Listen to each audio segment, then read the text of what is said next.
अवध आज बाजे बधैया, दूल्हा बने रघुरैया। अवध आज बाजे बधैया, बाजे बधैया देखो बाजे बधैया। बाजे बधैया राम बाजे बजैया, दूल्हा बने रघुरैया। अवध आज बाजे बधैया, दूल्हा बने रघुरैया। अवध आज बाजे बधैया, बाजे बधैया, बाजे बधैया। सियावर रामचंद्र भगवान की जय, भक्तवत्सल भगवान की जय, महर्षि वाल्मीकि भगवान की जय। तो जिस प्रकार पिछले भाग में हमने जाना कि कैसे श्री दशरथ जी बारात लेकर जनकपुरी में पहुंचते हैं। यहाँ जनकपुरी में दशरथ जी का बड़ी अच्छी तरह से स्वागत सत्कार होता है।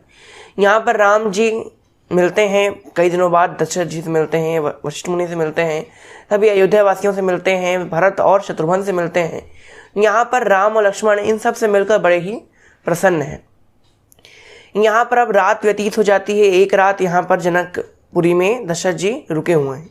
यहाँ अब अगली सुबह जनक जी ऐसा विचार करते हैं कि अब हमें विवाह के बारे में और जो चर्चाएं हैं आगे बढ़ानी चाहिए, हमें विवाह का मुहूर्त निकालना चाहिए और जो तैयारियां हैं उनको आगे बढ़ाना चाहिए। यहाँ पर अब जनक जी 2 दूतों को भेजते हैं और दशरथ जी को बुलाने के लिए कहते हैं, दूतों तुम जाओ और दशरथ जी के कक्ष में, जनवासे में दशरथ जी रुके हुए हैं, उनके कक्ष में जाना, उनसे कहना कि मिथिलापति जनक ने आपको सादर अपने दरबार में बुलाया है ताकि हम विवाह के आगे की जो चर्चाएं हैं उनको कर सकें, आगे जो भी कार्यक्रम हैं उनको कर सकें। तो यहाँ पर दूत जाते हैं दशरथ जी के पास। अब यहाँ पर विवाह का मुहूर्त निकलता है, क्या मुहूर्त निकलता है और भगवान का विवाह किस प्रकार होता है, इसके बारे में हम आज के सत्र में जानेंगे। तो आइए आज की कथा को आरंभ करते हैं।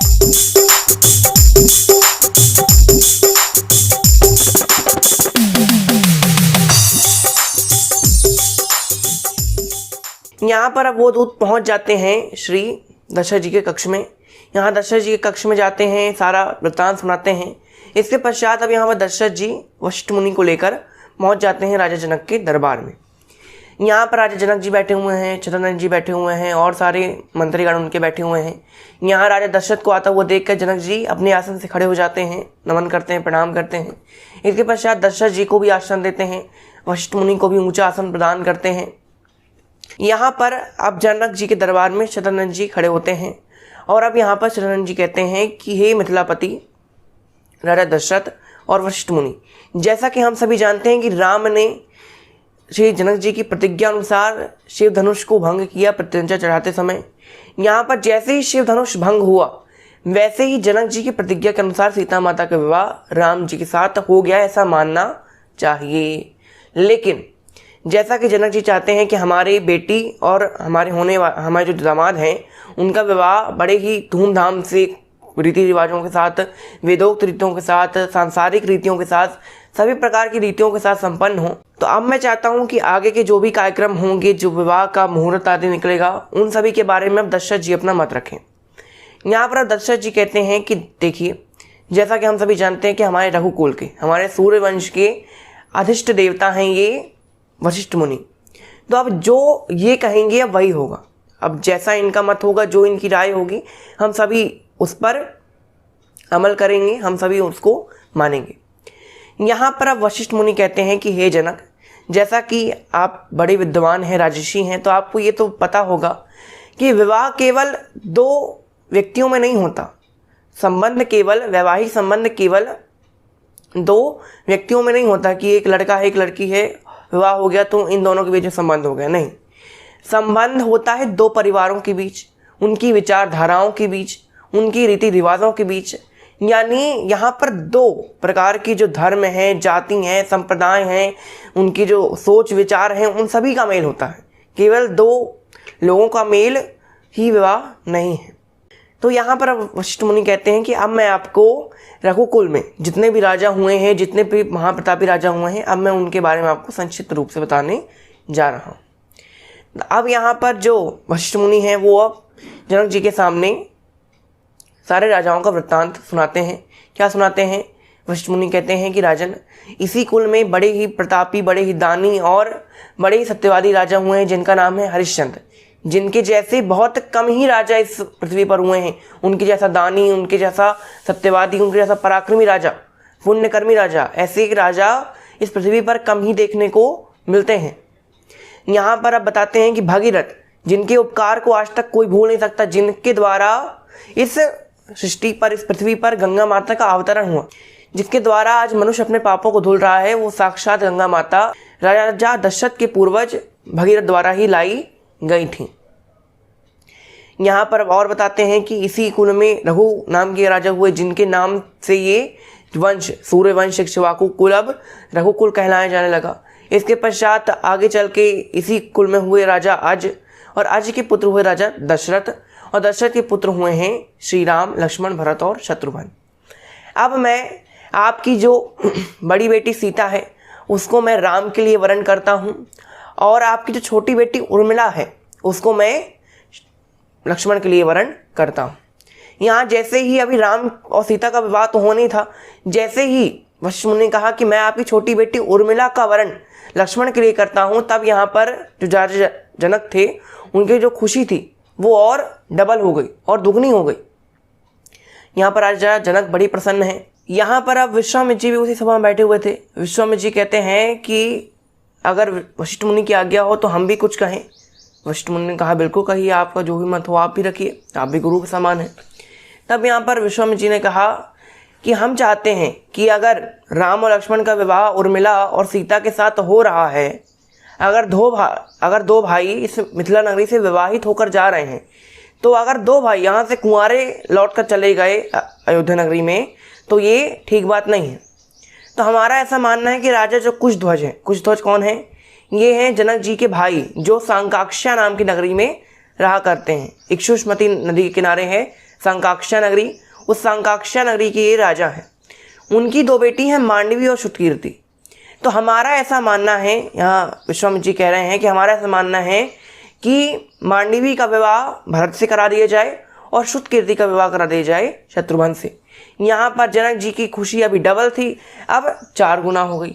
यहाँ अब जनक जी ने कहा कि आज हमारा तो पूरा वंश ही धन्य हो गया, पूरा चंद्रवंश, पूरा निमि वंश आज धन्य हुआ है, क्योंकि केवल एक नहीं, हमारी 4 बेटियां आज एक ही समय पर, एक ही मंडप पर, एक ही मुहूर्त में बनने जा रही हैं इक्ष्वाकु कुल की वधुएं। तो बड़ा ही सुंदर यहाँ पर दिन है। यहाँ पर जनक जी सदानंद जी महाराज से कहते हैं कि महाराज अब आप ऐसा कोई मुहूर्त निकालिए जिसमें 4 भाइयों का विवाह एक साथ 4 बेटियों के साथ हो जाए। यहाँ पर अब वशिष्ठ मुनि से भी यही आज्ञा करते हैं कि आप भी अपने हिसाब से ज्योतिषियों को बुलाइए और मुहूर्त आदि निकलवाइए। तब यहाँ पर अब जनवासे में जाते हैं। कहाँ जाते हैं? जनवासे में श्री दशरथ जी जाते हैं। यहाँ पर जनक जी अपने दरबार में बैठे हुए हैं। यहाँ पर अब जनक जी कई सारे पंडितों को, ज्योतिषियों को बुलाते हैं और अब मुहूर्त निकलवा रहे हैं विवाह का। 4 भाइयों का मुहूर्त निकलवा रहे हैं कि एक साथ 4 भाइयों का विवाह एक साथ एक ही मंडप के नीचे एक ही समय में हो जाए, ऐसा कोई मुहूर्त निकलना चाहिए।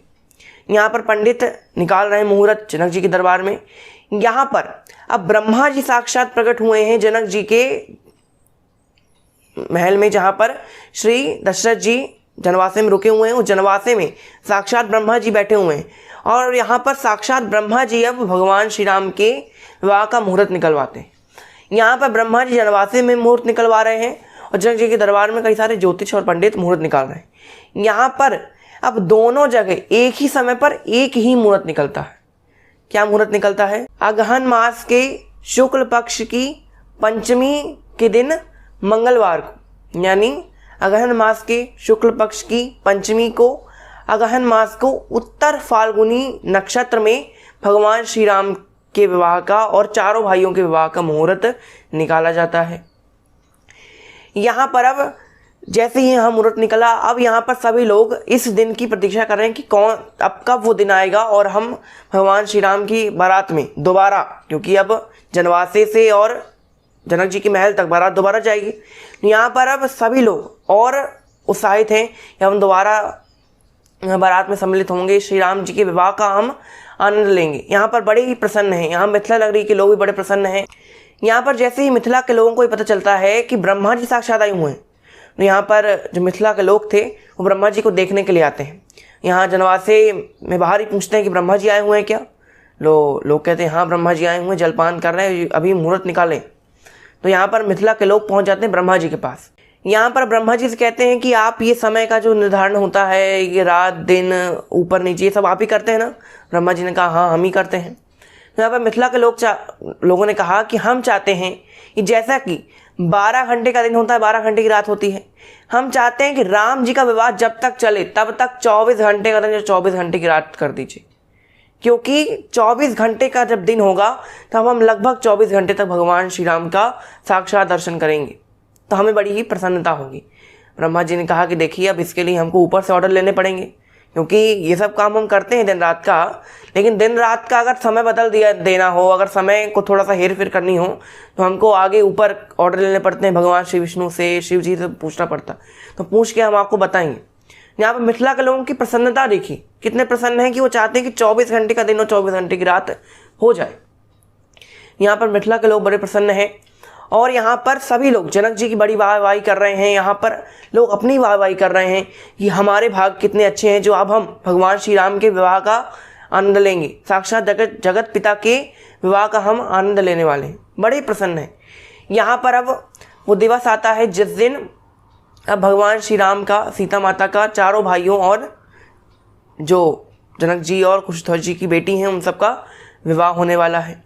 यहाँ पर अब दोबारा बारात साज सज्जा होती है, दोबारा बारात सजती है। यहाँ पर अब भगवान जनवासे से और जनक जी के महल तक बारात दोबारा लेकर जाते हैं। यहाँ पर अब विवाह का आरंभ होता है, यहाँ विवाह प्रारंभ होता है। अब यहाँ पर विवाह में क्या क्या चरित्र होते हैं इसके बारे में हम अगले सत्र में जानेंगे। तो आज की कथा को हम यहीं विराम देते हैं। आज के लिए बस इतना ही। आपको बहुत बहुत धन्यवाद। घर पर रहिए, सेफ रहिए, मुस्कुराते रहिए। जय श्री राम।